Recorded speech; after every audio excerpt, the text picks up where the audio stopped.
swingers, oh, the jungle VIP. I've reached the top and had to stop and Si vous faites quelque chose la nuit qui est montrable en public, n'hésitez pas à nous le dire, et à Aurélien en particulier. Là, vous allez voir, pour cette première chronique de la saison, elle a décidé de nous emmener dans un lieu. Habituellement, ça se visite 2 jours, si je me souviens bien.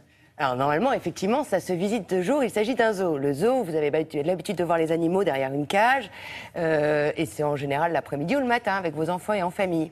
Là, l'idée, et c'est vraiment que 4 dates par an, et c'est l'été, ça se passe au Pont-Scorff, c'est à côté de Lorient en Bretagne. Vous connaissez un peu les nuits blanches d'Eddie Barclay. Là, je vous propose un peu les nuits blanches des animaux. C'est à poil, à plume. Eh ben non, figurez-vous qu'ils ne dorment pas tous. Et ils vous attendent dans leur zoo à partir de 21h. Ils vous attendent parce que ce qui est étonnant, c'est que la nuit, c'est un tout autre monde du côté des animaux. Et surtout, vous allez pouvoir, pour la première fois, et c'est très bien, parler avec les soigneurs et être en contact direct avec eux, avec des reptiles, des rapaces. Et on va découvrir, par exemple, qu'un hibou... Oui. Bah, hibou, oui. Un hibou, ça vous paraît grand comment? Eh ben, un hibou, c'est comme ça. Oui, c'est énorme, c'est très touffu, ça a des énormes yeux. Ça a des gros yeux, hein. Parce Oui. que c'est très attentif. Et vous allez pouvoir le porter, bien. et vous avez peur de porter un hibou. Et Il faut ça pas les pèse prendre. qu'1 kilo. Alors que moi, j'avais l'impression que ça pesait Parce une qu'on peut tonne. les... Mais oui, parce qu'on est en contact direct. Et alors, on se retrouve aussi avec des serpents. Les serpents, les ours, Il y c'est a- bien tout. Il y a des otaries qu'on peut prendre dans ses bras aussi. C'est 4 jours par an, hein, parce que les gens ne les revoient pas après. Mais ce n'est que la nuit. Et en plus, on profite de ces soirées pour faire vraiment une fête. C'est non seulement la fête des animaux, mais c'est aussi un spectacle. Cette année, c'est le thème du cow-boy. Et il y a aussi des spectacles de son et lumière, Ah ouais. des spectacles de feu. Enfin, une vraie animation pour passer la nuit de 21h à 2h du matin au contact des animaux. Regardez ce que ça donne.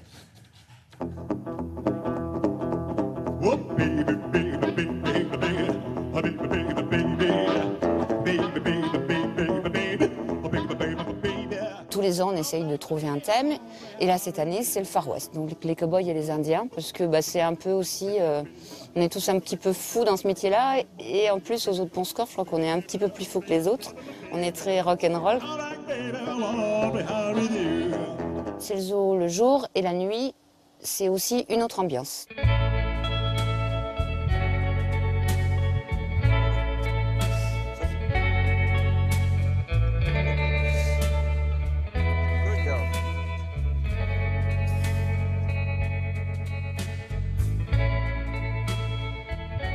Il y a aussi les soigneurs qui, du coup, ont cette opportunité de pouvoir parler de leur métier, de raconter un peu leur passion. Et là, il y a l'arrière-boutique, en fait, qui fait face.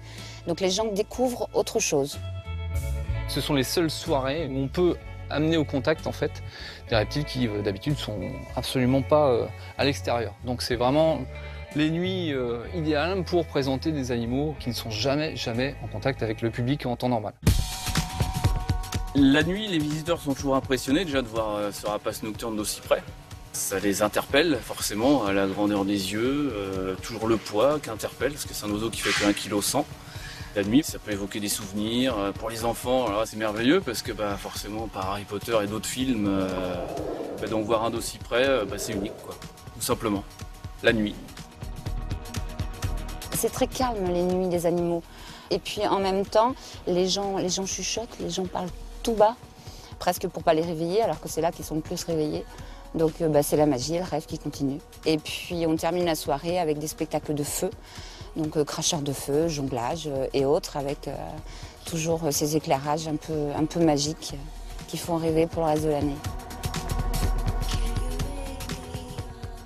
Donc ils sont donc très éclairés, avec des torches, avec des projos. Pas très éclairé quand même, vous avez vu que la lumière était tamisée, il y avait un éclairage qui était joli, parce qu'il y a vraiment un spectacle de lumière autour de l'animal, et on le Et découvre... donc ça ne les énerve pas, ça ne les dérange pas dans leur... J'ai été très surprise. La propriétaire de ce zoo, en fait, elle est née dans un zoo parce que son père était lui-même propriétaire d'un zoo. Et donc, les animaux, elle vit avec depuis toute petite. Et elle a notamment élevé des panthères. Et alors là où j'ai été très surprise, en visitant ce zoo, il était peut-être 1h du matin, et tout d'un coup, j'entends Véronique qui fait « Minou, minou, minou ».